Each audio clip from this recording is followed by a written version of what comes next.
한 프랑스 여성을 구한 한국의 신비한 약. 전라남도의 어느 조용한 시골길에서 갑자기 숨이 막히고 몸이 굳어지기 시작했습니다. 바로 그때였습니다. 낯선 한국인 남성 한 명이 저에게 달려왔습니다. 그는 제 팔을 걷어 올리고 바지를 걷어 다리를 확인하고 셔츠 깃을 열었습니다. 저는 아무 말도 할 수 없었습니다. 몸이 말을 듣지 않았고 눈앞이 점점 어두워졌기 때문입니다. 그 남성은 제 손목을 만져보더니 갑자기 제 입을 벌렸습니다. 그리고 무언가를 흘려 넣었습니다. 쓴맛이 입안 가득 퍼졌습니다. 목이 타는 듯 했습니다. 잠시 후 심장이 쿵 하고 크게 뛰기 시작했습니다. 숨을 쉴 수 있게 되었고 의식이 조금씩 돌아왔습니다. 이틀 후 제 눈에 들어온 것은 갈색 병 하나였습니다. 라벨에는 낯선 한자 두 글자가 적혀 있었습니다. 휴대폰으로 검색한 순간 저는 온몸이 얼어붙었습니다. 다리가 수십 개나 달린 그 징그러운 벌레로 만든 약이었던 것입니다. 저는 그것을 마셨던 것입니다. 대체 무슨 일이 있었던 걸까요?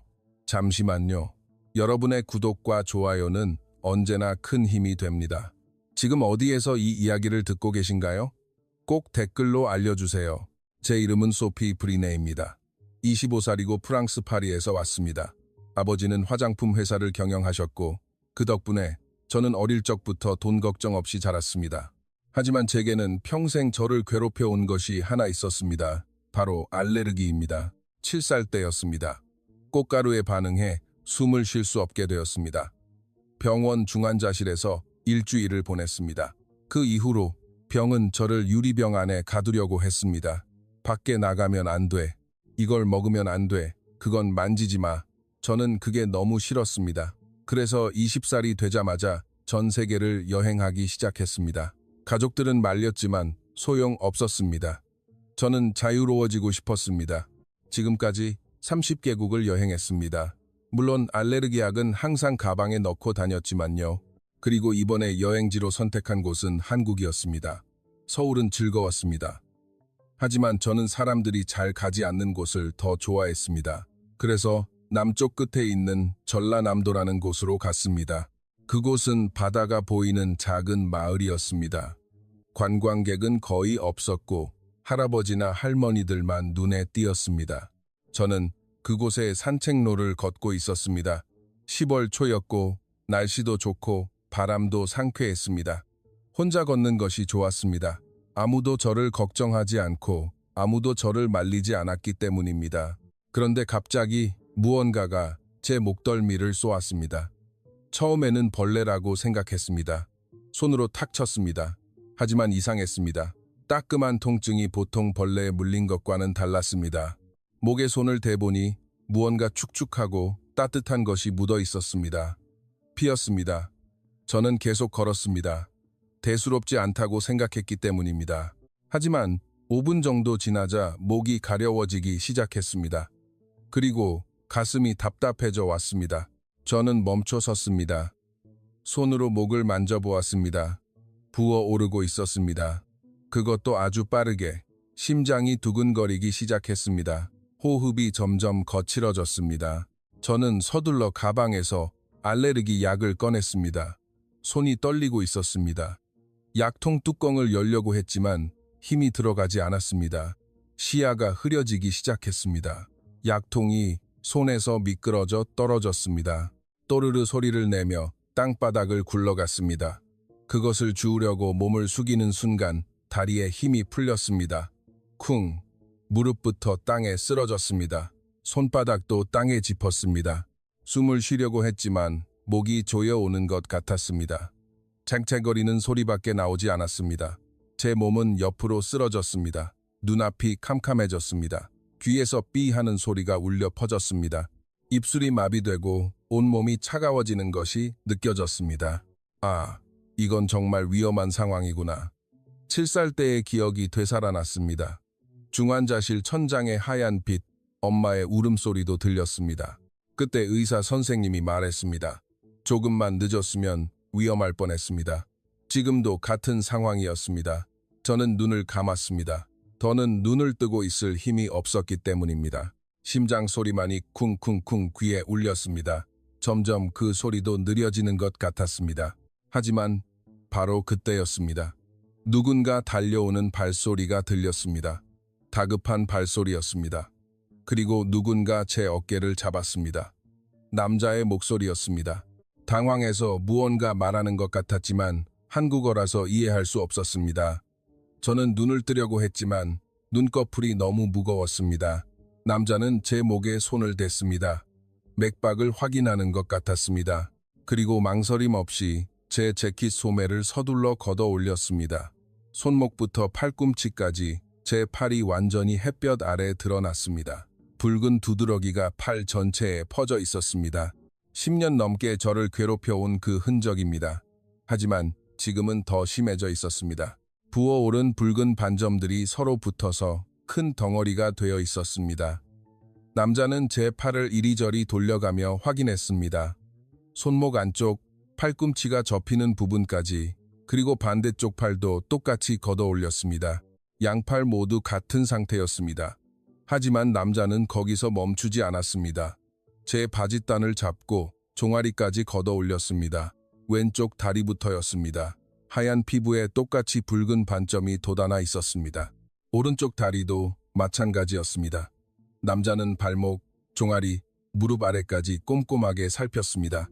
저는 희미한 의식 속에서도 당황하고 있었습니다. 낯선 남자가 제 팔과 다리를 함부로 보고 있었으니까요. 하지만 움직일 힘도 없어 저항할 수도 없었습니다. 그리고 남자의 손길은 이상하게도 차분했습니다. 서두르지만 정중했습니다. 남자가 무언가 중얼거렸습니다. 한국어였지만 한마디도 알아들을 수 없었습니다. 그는 제 목 주변도 확인했습니다. 셔츠 깃을 조금 열어 목덜미와 쇄골 부분까지, 그곳도 붉게 변해 있는 것 같았습니다. 남자의 손이 제 등을 받쳤습니다. 그리고 조심스럽게 저를 앉혔습니다. 머리가 뒤로 넘어갈 뻔했지만 남자가 목을 받쳐주었습니다. 그때 무언가가 제 입술에 닿았습니다. 작은 병 같았습니다. 남자는 제 입을 벌리게 하고 액체를 흘려 넣었습니다. 쓴맛이었습니다. 엄청나게 쓴맛이었습니다. 목을 타고 넘어가는 것이 느껴졌습니다. 저는 기침을 했습니다. 목이 막힌 것처럼 숨을 쉴 수 없었기 때문입니다. 하지만 남자는 제 등을 두드려 주었습니다. 천천히, 규칙적으로. 그리고 남자는 제 가슴에 손을 얹었습니다. 심장이 있는 위치였습니다. 압박을 하거나 말을 하기를 반복했습니다. 심폐소생술이었습니다. 한 번, 두 번, 세 번. 가슴이 아팠습니다. 하지만 그것을 느낄 수 있다는 것은 제가 아직 살아있다는 증거였습니다. 얼마나 지났을까요? 10초, 30초, 아니면 1분. 갑자기 목구멍이 열리는 듯한 느낌이 들었습니다. 공기가 폐로 들어왔습니다. 저는 하하하고 숨을 들이마셨습니다. 그리고 다시 한 번, 또다시 한 번. 남자는 저를 조심스럽게 눕혔습니다. 제 머리 밑에 무언가를 깔아주었습니다. 아마 제 재킷이었을 겁니다. 저는 천천히 눈을 떴습니다. 흐릿했지만 남자의 얼굴이 보였습니다. 20대 후반 정도로 보이는 한국인 남자였습니다. 검은 머리에 뚜렷한 이목구비였습니다. 이마에는 땀이 맺혀 있었습니다. 남자는 다시 한번 제 맥박을 짚었습니다. 그리고 고개를 끄덕였습니다. 안심한 듯한 표정이었습니다. 저는 입을 열려고 했습니다. 고맙다고 말하고 싶었습니다. 하지만 목소리가 나오지 않았습니다. 입술이 희미하게 떨릴 뿐이었습니다. 남자가 무언가 말했습니다. 역시 한국어였습니다. 알아들을 수는 없었지만 그 말투로 짐작할 수 있었습니다. 괜찮아요. 이제 괜찮아요. 라고 말하는 것 같았습니다. 하지만 저는 괜찮지 않았습니다. 방금 뭘 마신 걸까요? 이 남자는 누구죠? 여긴 어디인가요? 제 시야가 다시 흐려지기 시작했습니다. 남자는 저를 안아 올렸습니다. 가벼운 체중은 아니었지만 남자는 힘들어 보이지 않았습니다. 그대로 어딘가로 걷기 시작했습니다. 저는 그의 팔에 안긴 채 의식을 잃었습니다. 얼마나 시간이 흘렀을까요? 몸이 흔들리는 것을 느꼈습니다. 누군가 저를 안고 걷고 있었습니다. 남자의 발소리가 규칙적으로 들렸습니다. 거친 숨소리도 들렸습니다. 문이 열리는 소리, 삐걱거리는 소리, 그리고 저는 부드러운 곳에 눕혀졌습니다. 이불이 덮이는 것을 느꼈습니다. 저는 다시 깊은 어둠 속으로 빠져들었습니다. 다음에 눈을 떴을 때 낯선 천장이 보였습니다. 나무로 된 천장이었습니다. 오래된 것인지 곳곳에 금이가 있었고 색도 발에 있었습니다. 코를 찌르는 냄새가 났습니다. 약 냄새였습니다. 아니, 약이라기보다는 무언가 말린 풀 같은 냄새였습니다. 조금 곰팡이 냄새가 나고 쓴 냄새였습니다. 저는 천천히 몸을 일으켰습니다. 온몸이 무거웠습니다. 머리도 지끈거렸습니다. 주위를 둘러보았습니다. 작은 방이었습니다. 벽에는 한자가 빼곡히 적힌 액자가 걸려 있었습니다. 선반에는 유리병이 가득했습니다. 갈색, 녹색, 투명한 병들. 안에 무언가 들어 있었지만 자세히 보고 싶지는 않았습니다. 문이 열렸습니다. 아까 그 남자였습니다. 산에서 저를 구해준 남자. 검은 티셔츠에 청바지를 입고 있었습니다. 손에는 물이 든 컵을 들고 있었습니다. 남자는 저에게 컵을 내밀었습니다. 저는 받지 않았습니다. 그저 남자를 쳐다보았습니다. 남자도 저를 보고 있었습니다. 무표정이었습니다. 차갑다는 인상을 받았습니다. 남자는 테이블 위에 컵을 놓았습니다. 그리고 제 팔을 잡으려고 했습니다. 저는 팔을 뺐습니다. 남자가 한국어로 무언가 말했습니다. 저는 고개를 저었습니다. 알아들을 수 없다는 신호였습니다. 남자는 한숨을 쉬었습니다. 그리고 주머니에서 스마트폰을 꺼냈습니다. 무언가 입력하더니 그 화면을 저에게 보여주었습니다. 번역 앱이었습니다. 프랑스어로 이렇게 쓰여 있었습니다. 팔을 보여주세요. 확인이 필요합니다. 저는 망설였습니다. 하지만 남자의 시선은 강했습니다. 거절할 수 없는 느낌이었습니다. 저는 천천히 팔을 내밀었습니다. 남자는 제 손목을 잡았습니다. 부드럽게. 그리고 팔을 이리저리 살폈습니다. 아까 산에서 본 그 붉은 두드러기 놀랐습니다. 반점이 많이 가라앉아 있었습니다. 아까는 부어올라 만지면 아팠는데 지금은 평평해져 있었습니다. 색도 옅어져 있었습니다. 남자는 다시 스마트폰을 꺼냈습니다. 좋아지고 있습니다. 이틀 더 약을 드세요. 약이라고요? 저는 남자를 빤히 쳐다보았습니다. 그리고 떨리는 목소리로 물었습니다. 당신, 나한테 뭘 마시게 한 거예요? 남자는 제 말을 이해하지 못했습니다. 당연합니다. 저도 번역 앱을 꺼냈습니다. 글자를 입력했습니다. 당신이 나에게 마시게 한 약이 무엇입니까? 남자는 화면을 읽었습니다. 그리고 방 밖으로 나갔습니다. 잠시 후 작은 갈색 병을 들고 돌아왔습니다. 병 표면에는 라벨이 붙어 있었습니다. 한국어로 쓰여 있었습니다. 저는 사진을 찍어 번역 앱에 넣었습니다. 화면에 표시된 단어를 본 순간 저는 숨이 뱉는 줄 알았습니다. 진해약, 그게 뭐죠? 저는 다시 검색했습니다. 진해가 무엇인지. 검색 결과가 나왔습니다. 진해라고요? 저는 남자를 쳐다보았습니다. 남자는 여전히 무표정이었습니다. 저는 벌떡 일어섰습니다. 어지러웠지만 참았습니다. 스마트폰을 남자 얼굴 앞에 들이밀었습니다. 화면에는 진의 사진이 떠 있었습니다. 징그러운 다리가 많이 달린 그 벌레. 당신이 이걸 나한테 마시게 한 거예요? 제 목소리는 떨리고 있었습니다. 화가 났습니다. 아니, 무서웠습니다. 남자는 고개를 끄덕였습니다. 그리고 다시 번역 앱을 켰습니다. 당신의 목숨을 구했습니다. 목숨을 구했다고? 저는 코웃음을 쳤습니다. 벌레를 먹여서? 남자의 얼굴이 굳었습니다. 차가운 시선이 더욱 차가워졌습니다. 그는 다시 글자를 입력했습니다. 5분만 늦었어도 죽었을 겁니다. 심장이 거의 멈췄었어요. 이 약이 없었으면 살지 못했습니다. 저는 할 말을 잃었습니다. 하지만 인정하고 싶지 않았습니다. 진해를 먹었다는 것을, 그것이 나를 구했다는 것을. 저는 가방을 찾았습니다. 침대 옆에 놓여 있었습니다. 가방을 들고 문 쪽으로 향했습니다. 남자가 제 앞을 막아섰습니다. 아직 안 됩니다. 이틀은 더 상태를 봐야 합니다. 번역 앱 화면을 보여주었습니다. 저는 남자를 밀치고 나가려고 했습니다. 힘이 들어가지 않아 남자는 꿈쩍도 하지 않았지만 비켜요. 저는 프랑스어로 말했습니다. 남자는 알아듣지 못했겠지만 제 표정만으로도 충분했을 겁니다. 남자는 길을 비켜주었습니다. 하지만 마지막으로 이렇게 말했습니다. 팔의 가려움이 심해지면 반드시 오세요. 저는 대답하지 않았습니다. 그저 문을 열고 밖으로 나갔습니다. 밖은 조용한 마을이었습니다. 낮은 집들이 밀집해 있고 길은 좁았습니다. 할머니 한 분이 신기한 듯 저를 쳐다보았습니다. 뒤를 돌아보았습니다. 간판이 보였습니다. 남해 한의원, 그 아래 작은 글씨로 원장 김민준이라고 쓰여 있었습니다.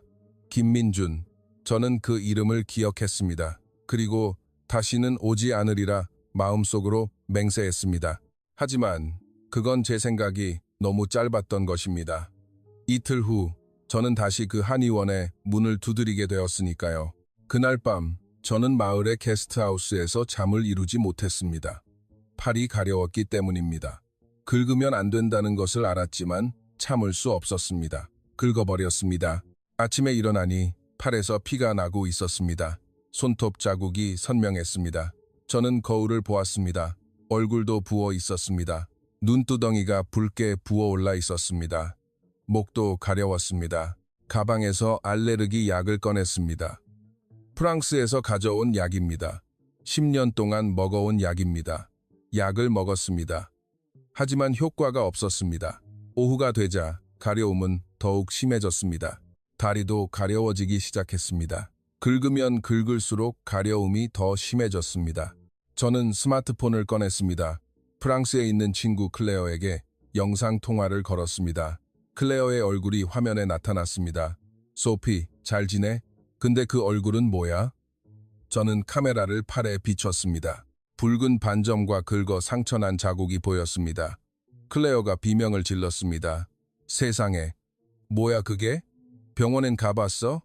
저는 한숨을 쉬었습니다. 그리고 어제 있었던 일을 설명했습니다. 산에서 쓰러진 것, 한국인 남자가 나를 구해준 것, 그리고 진해약을 먹게 된 것까지. 클레어는 믿을 수 없다는 표정이었습니다. 진해약을 먹었다고? 소피, 제정신이야? 당장 병원에 가. 아니, 프랑스로 돌아와. 저도 그러고 싶었습니다. 하지만 무언가 이상하다고 느꼈습니다. 어제 한의원을 나올 때는 팔의 상태가 좋아지고 있었던 것입니다. 그런데 약을 먹지 않으니 다시 악화되어 버렸습니다. 혹시 그 약이 정말 효과가 있었던 걸까요? 저는 클레어에게 말했습니다. 일단 하루만 더 지켜볼게. 안 되면 병원에 갈게. 클레어는 화를 냈습니다. 정신 차려. 그런 미신 같은 거 믿으면 안 돼. 하지만 저는 통화를 끊었습니다. 그날 밤 엄마에게서 전화가 왔습니다. 클레어가 엄마에게 이야기한 것 같았습니다. 엄마의 목소리는 떨리고 있었습니다. 소피, 당장 공항으로 가렴. 엄마가 비행기표 예매할게. 엄마, 괜찮아요. 저는 최대한 밝게 대답했습니다. 괜찮을 리가 없잖니. 클레어한테 사진 봤어. 내 팔에 피가 나고 있었잖아. 엄마의 목소리에는 눈물이 섞여 있었습니다. 저는 가슴이 아팠습니다. 엄마는 제가 7살 때 중환자실에 있었던 것을 잊지 못하고 계신 겁니다. 그때 엄마가 얼마나 우셨는지 저도 기억합니다. 엄마, 정말 괜찮아. 내일 병원에 갈게. 약속할게. 엄마는 잠시 말이 없었습니다. 그리고 작은 목소리로 말했습니다. 소피, 제발 엄마 말 좀 들어줘. 넌 엄마의 전부란다. 저는 눈물이 핑 돌았습니다. 알아요, 엄마. 조심할게요. 통화를 마친 후 저는 침대에 누웠습니다. 천장을 바라보았습니다.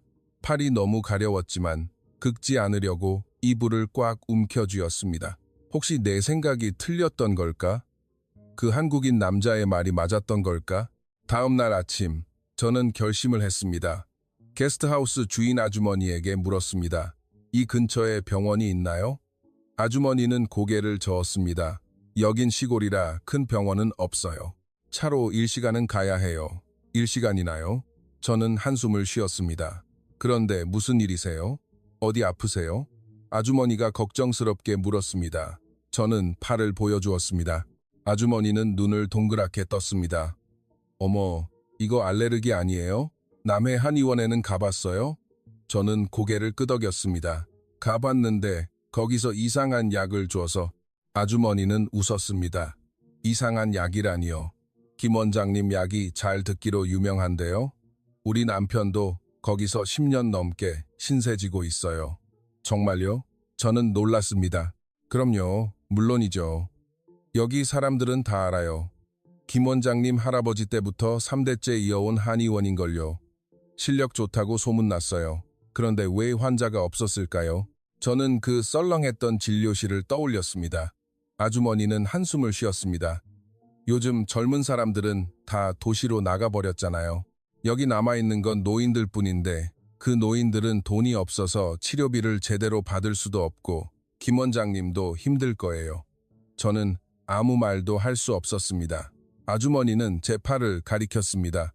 그거 다시 김 원장님께 보여드리는 게 좋겠어요. 약을 더 받아야지. 저는 망설였습니다.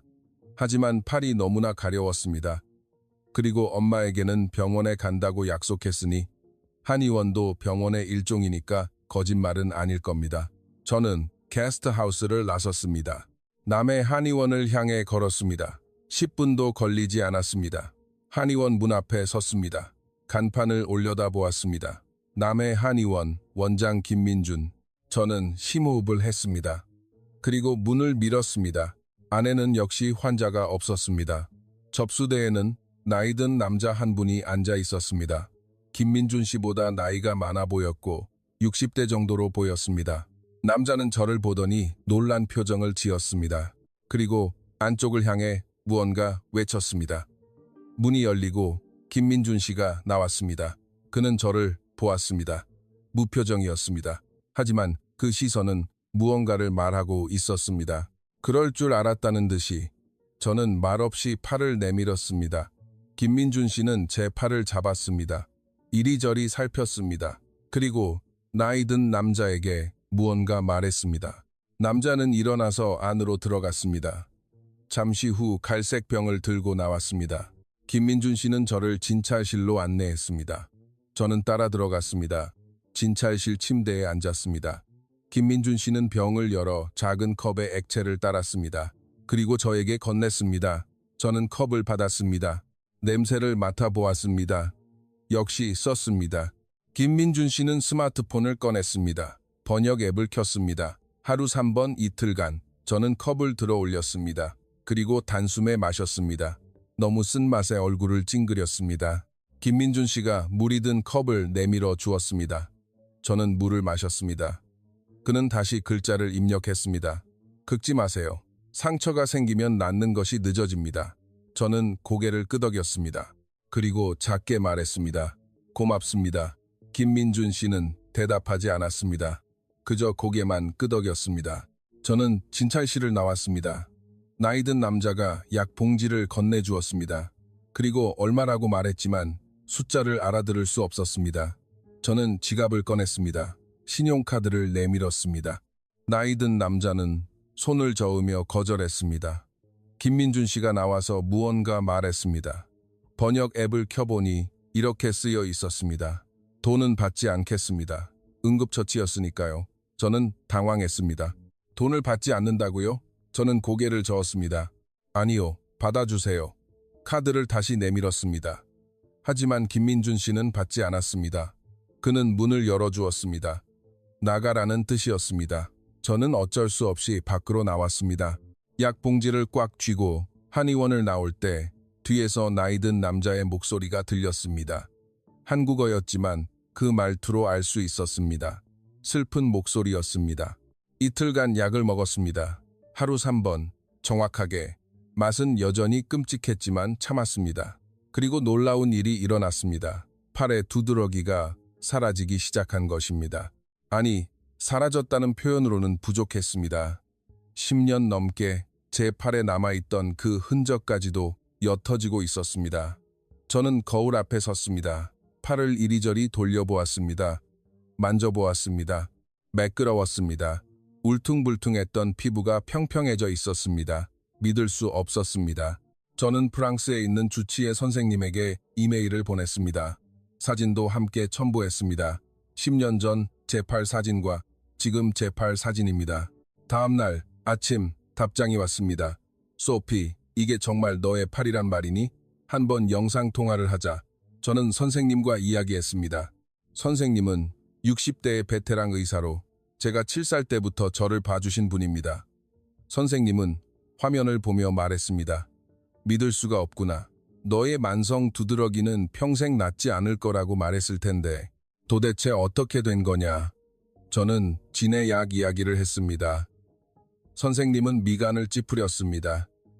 진해? 민간요법이 효과가 있을 리가 없어. 다른 약을 먹은 건 아니니? 아니요, 이 약뿐이에요. 선생님은 잠시 생각하더니 말했습니다. 그 약의 성분을 분석해보고 싶구나. 프랑스로 보내줄 수 있겠니? 저는 고개를 끄덕였습니다. 하지만 마음 한구석에서 위화감을 느꼈습니다. 선생님은 제가 나은 것을 기뻐하기보다는 그저 호기심을 보이는 것처럼 느껴졌기 때문입니다. 통화를 마친 후 저는 창밖을 보았습니다. 마을이 보였습니다. 작고 조용한 마을이었습니다. 사람들은 천천히 걸었고 차도 별로 다니지 않았습니다. 저는 문득 의문이 들었습니다. 김민준 씨는 왜 여기에 있는 걸까? 실력은 좋은데 왜 환자가 없는 걸까? 저는 게스트하우스를 나섰습니다. 마을을 걸었습니다. 슈퍼마켓 앞을 지나가는데 게스트하우스 아주머니가 다른 여자분과 이야기를 하고 있었습니다. 한국어였지만 김 원장이라는 이름이 들렸습니다. 저는 멈춰 섰습니다. 아주머니가 저를 발견하고 손짓을 했습니다.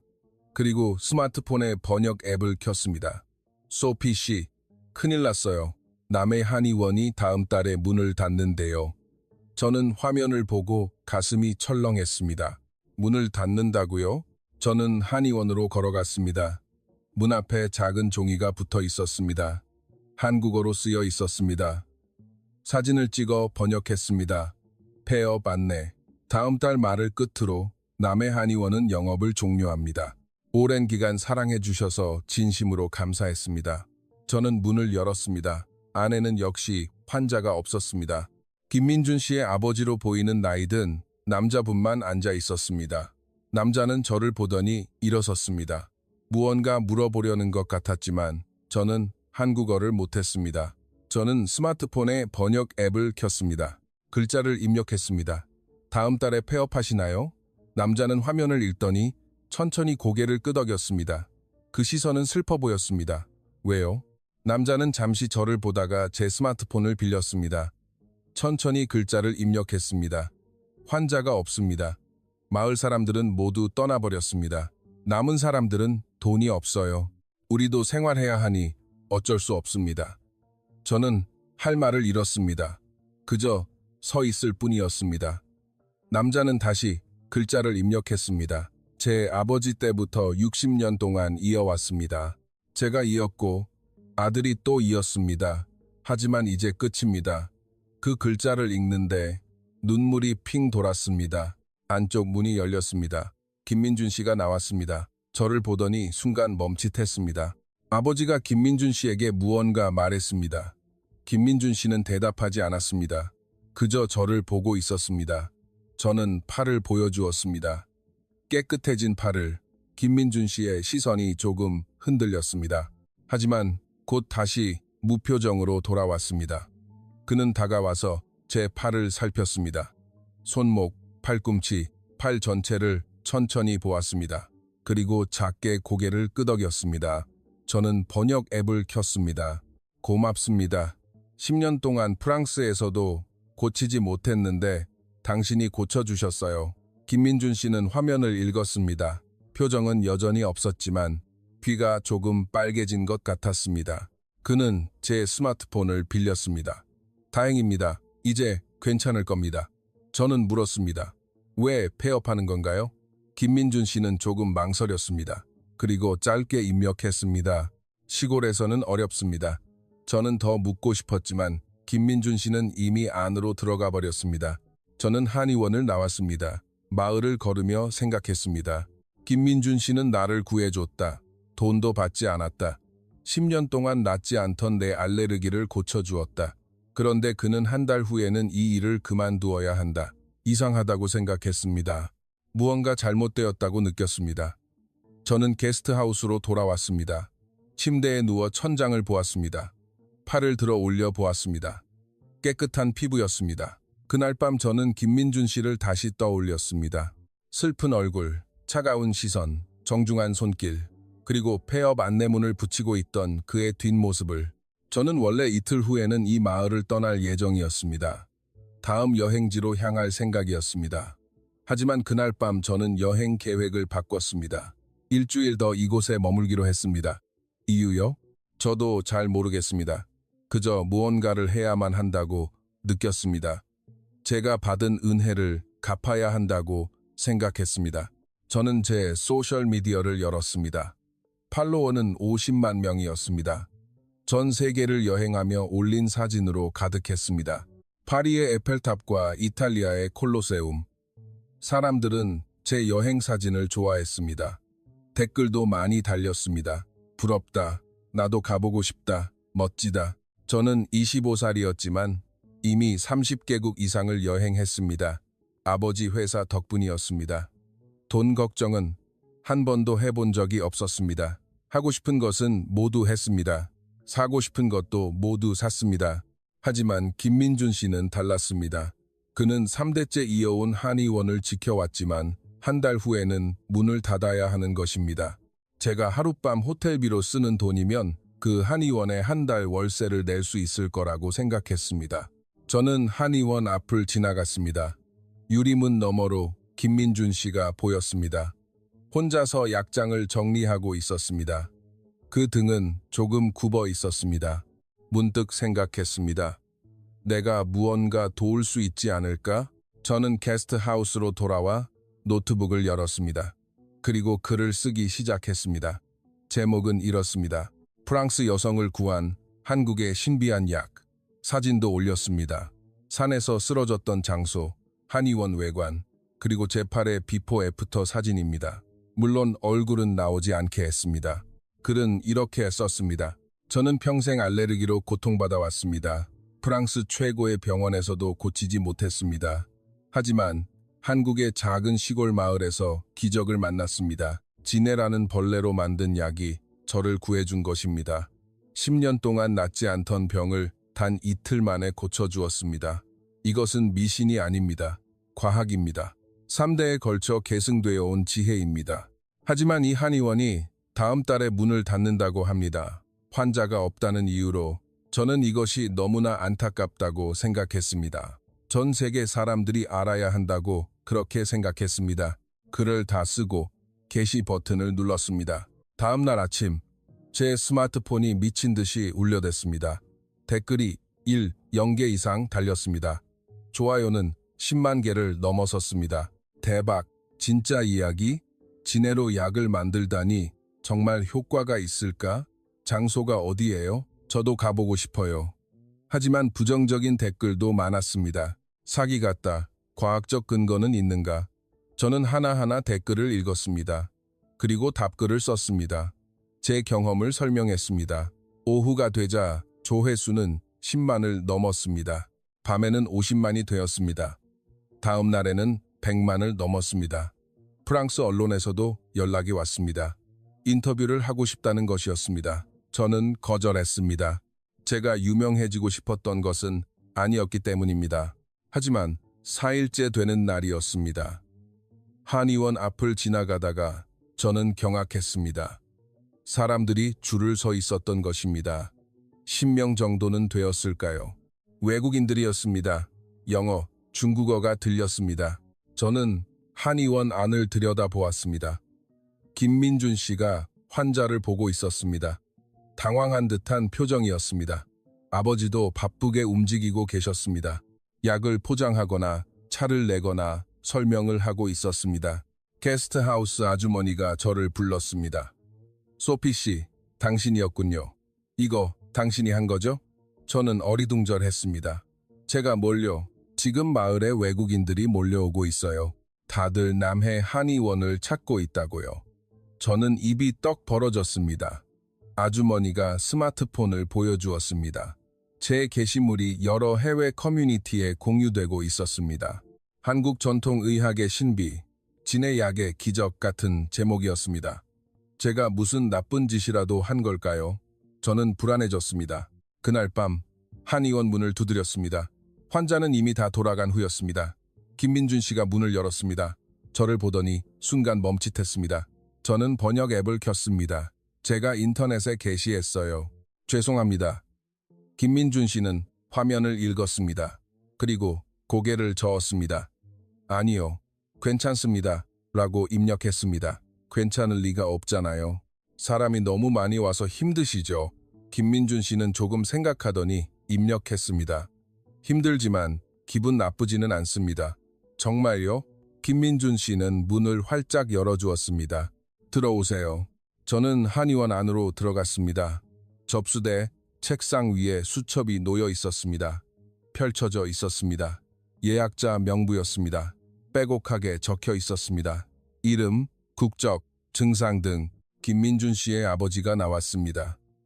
저를 보더니 활짝 웃었습니다. 그리고 제 손을 잡았습니다. 한국어로 무언가 말씀하셨지만 알아들을 수 없었습니다. 하지만 그 분위기로 알 수 있었습니다. 고맙다고 말하고 있다는 것을. 김민준 씨가 번역 앱을 켰습니다. 아버지가 고맙다고 하십니다. 당신 덕분에 한의원을 계속할 수 있을 것 같다고. 저는 가슴이 뭉클해졌습니다. 무언가 벅차올랐습니다. 아니요, 감사한 건 저예요. 제 목숨을 구해주셨잖아요. 김민준 씨는 저를 보았습니다.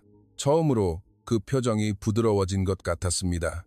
저도 제 팔을 보았습니다. 깨끗한 팔. 10년 만에 반소매를 입고 다닐 수 있게 된 팔이었습니다. 그날 밤 저는 게스트하우스로 돌아와 생각했습니다. 저는 이제까지 받기만 하는 인생이었습니다. 부모님에게서 돈을 받고 사랑을 받고 관심을 받아왔습니다. 하지만 처음으로 누군가에게 무언가를 준 것 같은 기분이 들었습니다. 그것이 이렇게나 기분 좋은 일인 줄은 몰랐습니다. 일주일이 지났습니다. 한의원은 완전 예약제로 바뀌었습니다. 너무 많은 사람이 찾아와서 감당할 수 없게 된 것입니다. 저는 마을에 계속 머물렀습니다. 떠나고 싶지 않았습니다. 아니, 떠날 수가 없었습니다. 매일 아침 한의원 앞을 지나갔습니다. 그저 지나가는 척했지만 사실은 김민준 씨를 보고 싶었던 것입니다. 김민준 씨는 여전히 무뚝뚝했습니다. 환자에게 상냥하게 웃어주는 일도 없었습니다. 그저 묵묵히 맥을 보고 약을 처방하고 침을 놓았습니다. 하지만 저는 알 수 있었습니다. 그의 손길이 얼마나 정중한지, 환자 한 명 한 명에게 얼마나 집중해서 마주하고 있는지. 어느 날 오후, 저는 한의원 앞 벤치에 앉아 있었습니다. 책을 읽는 척했지만 사실은 유리문 너머를 보고 있었습니다. 김민준 씨가 나왔습니다. 저를 보더니 순간 멈칫했습니다. 그리고 다가왔습니다. 스마트폰을 꺼내 글자를 입력했습니다. 왜 아직 여기에 있나요? 저는 어깨를 으쓱했습니다. 마음에 들었어요. 이 마을이. 김민준 씨는 제 옆에 앉았습니다. 처음이었습니다. 그가 제 옆에 앉은 것은 우리는 잠시 말없이 앉아 있었습니다. 바다가 보였습니다. 파도 소리가 들렸습니다. 김민준 씨가 다시 글자를 입력했습니다. 고마워요. 당신 덕분에 한의원을 지킬 수 있었어요. 저는 고개를 저었습니다. 당신 실력이 좋은 덕분이죠. 저는 그저 그것을 알렸을 뿐이에요. 김민준 씨는 작게 웃었습니다. 아주 작은 미소였지만 저는 그것을 놓치지 않았습니다. 왜 한의사가 되셨어요? 제가 물었습니다. 김민준 씨는 조금 생각했습니다. 그리고 긴 문장을 입력했습니다. 할아버지가 이 한의원을 시작하셨습니다. 60년 전의 일입니다. 아버지가 이으셨고 저도 자연스럽게 배웠습니다. 어릴 적부터 한의원이 제 놀이터였으니까요. 처음에는 싫었습니다. 서울에 가고 싶었어요. 친구들처럼 회사에 다니고 돈을 많이 벌고 싶었습니다. 하지만 대학 시절에 할아버지가 돌아가셨습니다. 돌아가시기 직전 제 손을 잡고 말씀하셨습니다. 이 일은 돈 버는 일이 아니다. 사람을 구하는 일이다. 할아버지의 목소리가 지금도 들립니다. 그래서 마을로 돌아왔습니다. 아버지를 도와 한의원을 하고 있었습니다. 하지만 환자는 점점 줄어들었습니다. 젊은 사람들은 모두 떠나고 노인들만 남았으니까요. 매일 문을 닫을까 고민했습니다. 그때 당신이 나타난 겁니다. 저는 가슴이 찡했습니다. 할아버님께서 분명 자랑스러워 하실 거예요. 저는 그렇게 입력했습니다. 김민준 씨는 저를 보았습니다. 그 시선은 따뜻했습니다. 그날 밤 김민준 씨는 저를 저녁 식사에 초대했습니다. 한의원 2층이 주거 공간이었습니다. 아버지가 요리를 준비해 주셨습니다. 밥, 된장찌개, 생선구이, 나물, 소박했지만 맛있었습니다. 식사를 하던 중 김민준 씨의 아버지가 무언가 물었습니다. 김민준 씨가 통역해 주었습니다. 아버지가 당신 부모님은 뭘 하시는지 궁금해 하시네요. 저는 대답했습니다. 아버지는 화장품 회사를 경영하세요. 김민준 씨가 통역했습니다. 아버지는 고개를 끄덕였습니다. 그리고 또 무언가 말했습니다. 김민준 씨의 얼굴이 조금 빨개졌습니다. 뭔데요? 제가 물었습니다. 김민준 씨는 망설이며 입력했습니다. 아버지가 당신 같은 며느리가 있으면 좋겠다고 하시네요. 제 얼굴이 뜨거워졌습니다. 김민준 씨도 마찬가지였습니다. 아버지는 웃었습니다. 그리고 또 무언가 말했습니다. 김민준 씨는 한숨을 쉬며 통역했습니다. 아버지의 농담입니다. 신경 쓰지 마세요. 하지만 저는 신경이 쓰였습니다. 신기하게도 식사 후 김민준 씨는 저를 옥상으로 데려갔습니다. 그곳에서는 바다가 보였습니다. 달빛이 바다 위에서 반짝반짝 빛나고 있었습니다. 예쁘죠? 김민준 씨가 입력했습니다. 네, 정말요. 제가 대답했습니다. 우리는 잠시 말없이 서 있었습니다. 그때 김민준 씨가 조심스럽게 제 손을 잡았습니다. 저는 놀라서 그를 보았습니다. 김민준 씨도 저를 보고 있었습니다. 그의 손은 따뜻했습니다. 투박했지만 안정감이 있었습니다. 저는 손을 뿌리치지 않았습니다. 그저 그렇게 둘이서 바다를 보고 있었습니다. 그날 밤 게스트하우스로 돌아와 저는 거울을 보았습니다. 제 얼굴은 빨개져 있었습니다. 웃고 있었습니다. 저는 깨달았습니다. 저는 김민준 씨를 좋아하고 있었습니다. 무뚝뚝하지만 따뜻한 그 사람을, 무표정하지만 성실한 그 사람을. 하지만 문제가 있었습니다. 저는 한 달 후에는 프랑스로 돌아가야만 했습니다. 아버지에게서 언제 돌아오냐고 몇 번이나 연락이 왔던 것입니다. 그리고 김민준 씨는 이 장소를 떠날 수 없는 사람이었습니다. 저는 창밖을 보았습니다. 별이 보였습니다. 어떻게 해야 하지? 다음 날 아침 저는 엄마에게서 전화를 받았습니다. 소피, 언제 돌아올 거니? 엄마의 목소리는 걱정으로 가득했습니다. 저는 창밖을 보았습니다. 한의원이 보였습니다. 김민준 씨가 문을 열고 있는 중이었습니다. 조금만 더요, 엄마. 제가 대답했습니다. 얼마나? 너 벌써 한 달이나 거기 있잖니. 아빠도 걱정하셔. 저는 말문이 막혔습니다. 사실 저 자신도 몰랐으니까요. 언제 돌아갈지. 엄마, 그게... 저는 말을 멈췄습니다. 왜? 무슨 일 있니? 저는 깊게 숨을 들이마셨습니다. 그리고 말했습니다. 저 여기 남고 싶어요. 엄마는 잠시 말이 없었습니다. 그러고는 조심스럽게 물었습니다. 혹시 남자 때문이니? 저는 대답할 수 없었습니다. 침묵이 대답이었습니다. 엄마는 한숨을 쉬었습니다. 소피, 그 남자랑 만나고 있구나. 그 사람에 대해 얼마나 아니? 아직 한 달밖에 안 됐잖니. 알아요, 엄마. 하지만 뭐, 너는 아직 젊어. 인생은 길단다. 첫눈에 반한 사랑이 전부가 아닐 수도 있어. 저는 엄마의 말이 맞다는 것을 알고 있었습니다. 하지만 마음은 다른 것을 말하고 있었습니다. 엄마, 일주일만, 딱 일주일만 더 있게 해주세요. 엄마는 더 이상 아무 말도 하지 않았습니다. 그저 전화를 끊었습니다. 저는 침대에 주저앉았습니다. 가슴이 답답했습니다. 3일이 지났습니다. 김민준 씨는 저를 피하는 것 같았습니다. 제가 한의원 앞을 지나가도 환자를 보느라 바쁜 척 했습니다. 저는 알 수 있었습니다. 그도 이별이 다가오고 있다는 것을 느끼고 있는 것입니다. 그날 밤 마을에서 작은 축제가 열렸습니다. 해변에서 열리는 가을 축제였습니다. 사람들이 모여 음식을 나눠 먹고 노래를 부르고 있었습니다. 저는 혼자 해변을 걷고 있었습니다. 파도 소리가 들렸습니다. 달빛이 바다를 비추고 있었습니다. 그때 뒤에서 누군가 불렀습니다.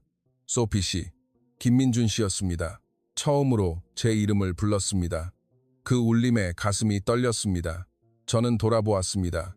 김민준 씨가 서 있었습니다. 손에 무언가를 들고 있었습니다. 다가와서 그것을 건넸습니다. 작은 천주머니였습니다. 저는 주머니를 열어보았습니다. 안에는 말린 약초가 들어 있었습니다. 그리고 작은 메모지가 있었습니다. 메모를 열었습니다. 한국어로 쓰여 있었습니다. 저는 스마트폰으로 번역했습니다. 프랑스에 돌아가서도 이것을 마시세요. 알레르기가 재발하지 않도록. 그리고 건강하세요.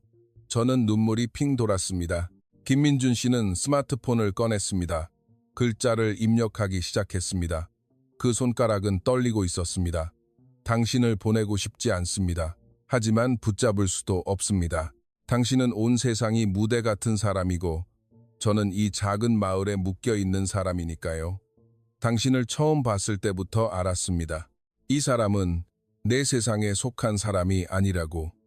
너무나 밝고 너무나 자유롭고 너무나 아름다워서 하지만 욕심을 부리자면 당신이 여기 있어준 이 한 달은 제 인생에서 가장 빛나는 시간이었습니다. 저는 화면을 읽으며 눈물을 흘렸습니다. 제 스마트폰을 꺼냈습니다. 글자를 입력했습니다. 저도 당신 덕분에 행복했어요. 처음으로 제가 누군가에게 필요하다고 느꼈어요. 돈이나 배경 때문이 아니라 저 자신으로서. 당신은 저를 구해주셨어요. 몸뿐만 아니라 마음도. 의미 없이 방황하던 저에게 의미를 주셨어요. 하지만 엄마 말씀이 맞아요.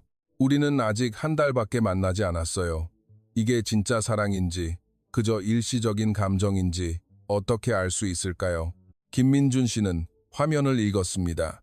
그리고 천천히 고개를 들었습니다.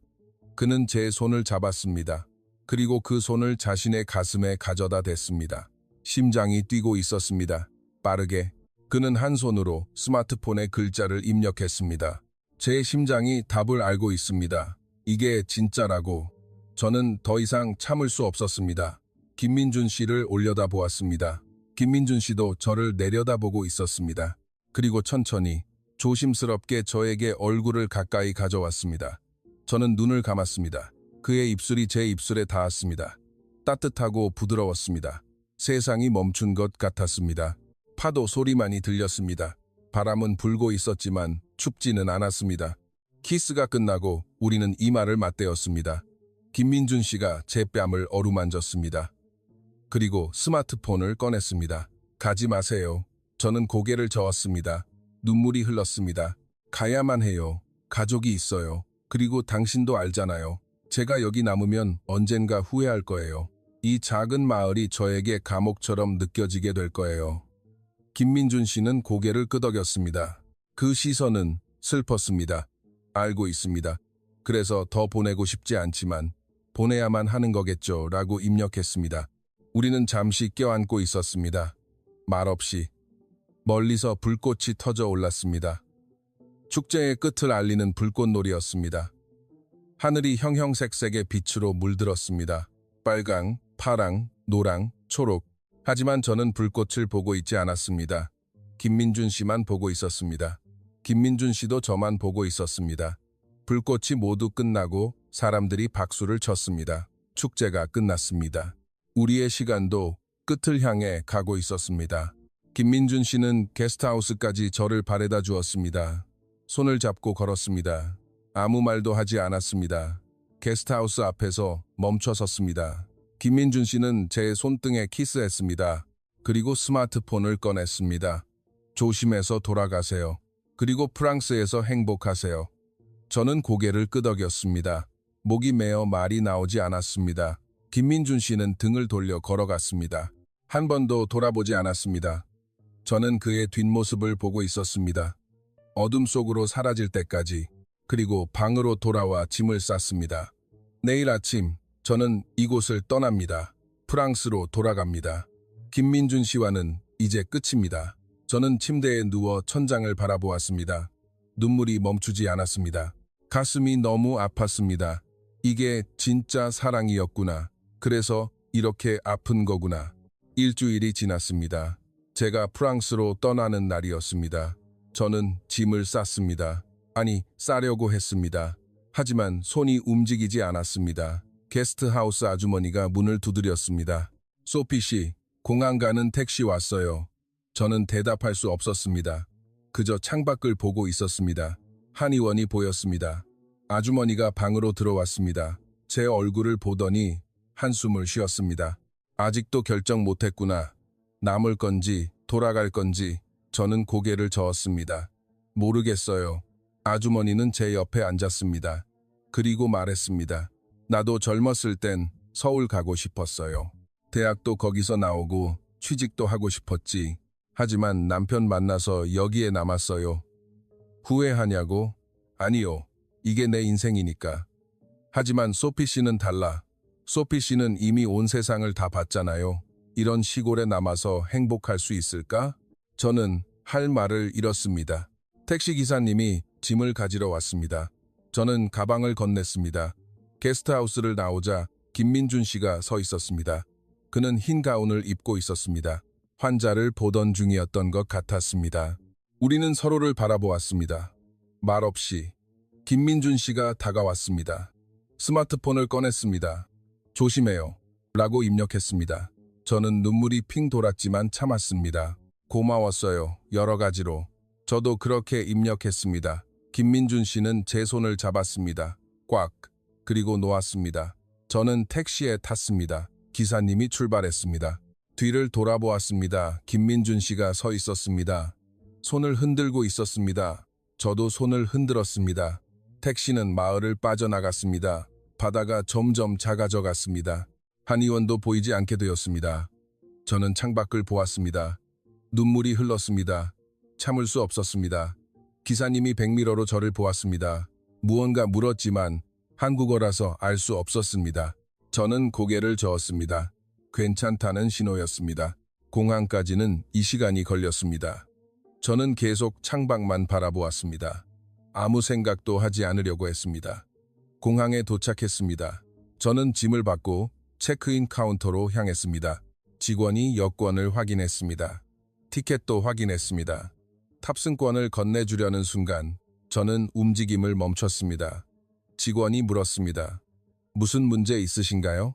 저는 제 손을 보았습니다. 깨끗한 팔. 김민준 씨가 고쳐준 팔이었습니다. 그리고 가슴에 손을 얹었습니다. 심장이 뛰고 있었습니다. 저는 깨달았습니다. 제 마음은 이미 답을 알고 있었습니다. 죄송합니다. 저는 직원에게 말했습니다. 저 역시 안 갈래요. 직원은 당황했습니다. 네? 저는 짐을 다시 받았습니다. 그리고 공항 밖으로 나왔습니다. 택시를 잡았습니다. 기사님에게 주소를 보여주었습니다.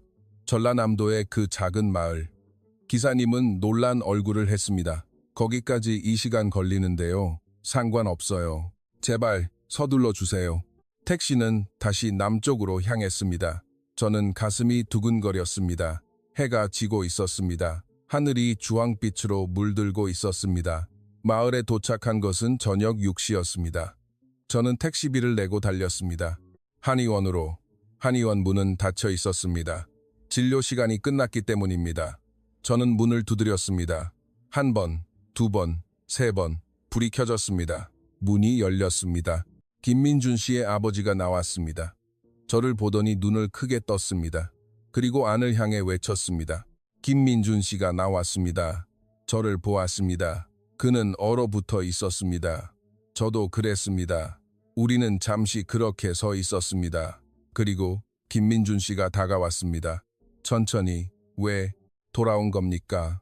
떨리는 손으로 그렇게 입력했습니다. 저는 제 스마트폰을 꺼냈습니다. 그리고 입력했습니다. 혹시 인력이 부족하지 않나요? 통역이라든가 해외 문의, 응대라면 할 수 있어요. 외국인 환자분들도 많잖아요. 김민준 씨는 화면을 읽었습니다. 그리고 저를 보았습니다. 월급은 줄 수 없지만 그가 입력했습니다. 그 입꼬리가 올라가 있었습니다. 저도 웃었습니다. 돈이라면 많이 벌어본 경험은 있으니까요. 지금은 다른 걸 하고 싶어요. 어떤 거요? 의미 있는 일이요. 사람을 구하는 일이요. 김민준 씨는 웃었습니다. 활짝. 그리고 저를 껴안았습니다. 강하게. 저도 그를 껴안았습니다. 처음으로 집에 돌아온 것 같은 기분이 들었습니다. 김민준 씨의 아버지가 뒤에서 웃고 있었습니다. 그리고 무언가 말했습니다. 김민준 씨가 제 귓가에 속삭였습니다. 서툰 영어였지만 알아들을 수 있었습니다. My father welcomes you. 저는 고개를 들어 아버지를 보았습니다. 그리고 고개를 숙였습니다. 감사합니다. 아버지가 안으로 들어오라고 손짓했습니다. 저는 김민준 씨의 손을 잡고 안으로 들어갔습니다. 약 냄새가 났습니다. 조금 곰팡내 나고 쓴 냄새. 하지만 지금은 아늑했습니다. 그날 밤 저는 엄마에게 전화했습니다. 엄마, 저 한국에 남을래요. 엄마는 잠시 말이 없었습니다. 그러고는 작게 물었습니다. 행복하니? 네, 엄마. 정말 행복해요. 엄마는 한숨을 쉬었습니다. 그래, 알았다. 하지만 휴가 때는 꼭 돌아와야 한다. 저는 웃었습니다. 약속할게요. 한 달이 지났습니다. 저는 한의원에서 일하고 있었습니다. 외국인 환자 응대와 소셜미디어 관리를 했습니다. 예약은 3개월 후까지 꽉 차 있었습니다. 세계 각국에서 사람들이 찾아왔습니다. 남해 한의원은 이제 유명해졌습니다. 진해 약으로 알레르기를 고치는 신비한 한의원으로. 하지만 김민준 씨는 변하지 않았습니다. 여전히 무뚝뚝하고 말수가 적었으며 환자 한 명 한 명에게 마음을 다해 마주했습니다. 단 하나 변한 것이 있었습니다. 저를 볼 때 가끔 웃게 된 것입니다. 환자들이 보지 않을 때 조심스럽게 제 손을 잡기도 했습니다. 어느 날 저녁, 마지막 환자가 돌아가고 김민준 씨의 아버지도 2층으로 올라갔습니다. 한의원에는 우리 둘만 남았습니다. 김민준 씨는 약장을 정리하고 있었습니다. 저는 접수대에서 내일 예약 목록을 확인하고 있었습니다. 그때 김민준 씨가 제 뒤로 왔습니다. 그리고 등 뒤에서 저를 껴안았습니다. 저는 놀라서 돌아보았습니다. 김민준 씨는 웃고 있었습니다. 오늘도 수고했어요. 한국어로 말했습니다. 저는 이제 간단한 한국어는 알아들을 수 있게 되었습니다. 당신도요. 저의 서툰 한국어로 대답했습니다. 김민준 씨는 제 손을 잡았습니다. 옥상에 갈까? 저는 고개를 끄덕였습니다. 우리는 손을 잡고 옥상으로 올라갔습니다. 계단을 오르는 동안 김민준 씨는 한 번도 제 손을 놓지 않았습니다. 옥상에 올라가니 바다가 보였습니다. 해가 지고 있었습니다. 하늘이 주황색과 분홍색으로 물들고 있었습니다. 우리는 난간에 기대어 섰습니다. 바람이 불었습니다. 제 머리카락이 날렸습니다. 김민준 씨가 제 머리카락을 귀 뒤로 넘겨주었습니다. 그리고 제 얼굴을 들여다보았습니다. 행복해요? 그가 물었습니다. 네. 저는 웃으며 대답했습니다. 한국어로. 김민준 씨는 웃었습니다. 그리고 제 뺨에 키스했습니다. 부드럽게. 저는 눈을 감았습니다. 그의 입술은 따뜻했습니다. 김민준 씨는 저를 껴안았습니다. 저도 그를 껴안았습니다. 우리는 잠시 그렇게 서 있었습니다. 해가 완전히 지고 별이 빛나기 시작했습니다. 김민준 씨가 제 귓가에 속삭였습니다. 사랑해요. 한국어였지만 알아들을 수 있었습니다. 그 말의 의미를. 나도 사랑해요. 저도 한국어로 대답했습니다. 김민준 씨는 저를 바라보았습니다. 그 시선은 깊었습니다. 그리고 천천히 저에게 얼굴을 가까이 가져왔습니다. 저도 눈을 감았습니다. 그의 입술이 제 입술에 닿았습니다. 이번에는 처음보다 더 깊은 키스였습니다. 더 간절하고 더 뜨거웠습니다. 우리는 잠시 키스를 나누었습니다. 시간이 멈춘 것 같았습니다. 키스가 끝나고 우리는 이마를 맞댄 채 서 있었습니다. 저는 제 팔을 보았습니다. 가로등 불빛에 비친 제 팔은 깨끗했습니다. 10년 동안 저를 괴롭혔던 알레르기는 완전히 사라져 있었습니다. 하지만 더 소중한 것을 얻었습니다. 살아갈 의미, 그리고 사랑. 김민준 씨는 제 손을 꽉 잡았습니다. 우리는 바다를 보았습니다. 파도 소리가 들렸습니다. 별이 반짝이고 있었습니다. 그때 문득 생각했습니다. 진해. 지금도 징그러운 벌레입니다. 프랑스에서 봤다면 비명을 지르고 도망쳤을 겁니다. 하지만 저에게는 이제 다른 의미를 가지고 있었습니다. 생명의 상징이자 치유의 상징이며 제가 김민준 씨와 만나게 해준 운명의 상징이었습니다. 저는 프랑스의 부유한 집딸에서 한국 시골의 한의원 직원이 되었습니다. 월급은 없습니다. 하지만 매일이 행복합니다. 엄마는 지금도 걱정하십니다. 한 달에 한 번 하는 영상통화에서 항상 물어보십니다. 정말 괜찮니? 후회 안 해? 저는 항상 웃으며 대답합니다. 괜찮아요, 엄마. 정말 행복해요. 아버지는 이해하지 못하실 겁니다. 아무 부족함 없던 제가 왜 그런 곳에서 고생하고 있는지. 하지만 괜찮습니다. 이것이 제가 선택한 인생이니까요. 김민준 씨가 제 어깨를 감쌌습니다. 저는 그의 가슴에 기댔습니다. 그리고 가끔 산책 중에 벌레를 보면 생각합니다. 만약 그날 그 산에서 벌레에 물리지 않았다면, 만약 김민준 씨를 만나지 못했다면 저는 분명 지금도 전 세계를 방황하고 있었을 겁니다. 30개국, 40개국, 50개국, 숫자만 늘어가는 공허한 여행을 소셜미디어에 예쁜 사진만 올리면서 마음은 텅 빈 채로. 하지만 지금은 다릅니다. 저는 제 집을 찾았습니다. 그리고 제가 있어야 할 곳을 찾았습니다. 바로 여기, 이 작은 마을, 이 낡은 한의원, 그리고 이 사람의 곁이었습니다. 김민준 씨가 제 손등에 키스했습니다. 저는 그를 올려다보며 미소 지었습니다. 별이 쏟아질 것 같았습니다. 바다는 잔잔했고 바람은 따뜻했습니다. 저는 김민준 씨의 팔에 안겨 생각했습니다. 행복이 무엇인지 이제야 알 것 같습니다. 돈도, 자유도, 여행도 아니었습니다. 바로 이것이었습니다. 사랑하는 사람 곁에서 의미 있는 일을 하면서 매일 감사하며 사는 것. 저는 드디어 알았습니다. 제가 평생 찾아 헤매던 것이 무엇이었는지를. 제가 전해드릴 이야기는 여기까지입니다. 이야기를 들어주시고 함께 해주셔서 감사합니다. 오늘 이야기가 여러분의 마음에 닿았다면 구독과 좋아요를 부탁드립니다. 여러분의 클릭 한 번이 영상 제작에 큰 힘이 됩니다. 저희는 실제 사연을 모집하고 있습니다. 채택된 분께는 소정의 상품도 보내드리고 있으니 많은 참여 부탁드립니다. 지금까지 저희가 전해드린 이야기였습니다. 또 멋진 이야기로 찾아뵙겠습니다.